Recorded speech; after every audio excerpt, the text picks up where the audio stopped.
நான் உடைஞ்சு போகிற ஒவ்வொரு தருணமும் வந்து மறக்க முடியாத ஒரு தருணங்களாக தான் இருக்கும். ஆனால் உடஞ்சிட்டோம் அப்படின்னு நினைக்கல. இங்கே வந்து கீழே விழுந்தது எழுந்துக்கிற மறுக்கிறவன் தான் தோல்வியாளனே தவிர, எழுந்துட்டு அடுத்தது போயிட்டே இருக்கிறான்னா அவன் எங்கே போகிறானோ தெரியல.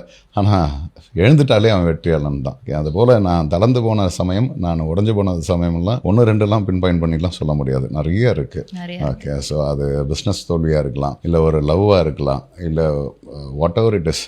இங்கே எல்லாமே ஒரு விதமான எக்ஸ்பெக்டேஷன்ஸ் தானே. ஓகே, ஒரு 6-7 விஷயங்கள் நம்மளை போட்டு நொறுக்கிடும்.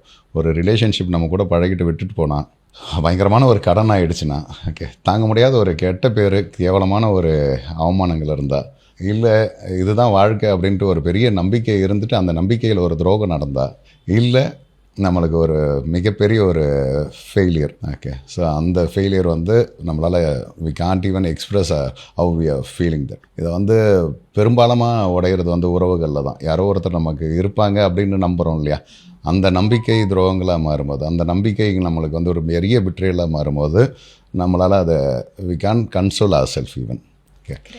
நம்ம யாரையோ ஒருத்தர் எதிர்பார்ப்போம், யாராவது ஒருத்தர் எனக்கு நம்பிக்கையான வார்த்தையை கொடுத்துட மாட்டாங்களா, யாராவது ஒருத்தர் நம்மளுக்கு ஆறுதல் சொல்லிட மாட்டாங்களா அப்படின்னு நினைப்போம். ஆனால் அப்போ தான் கிடைக்கவே மாட்டாங்க.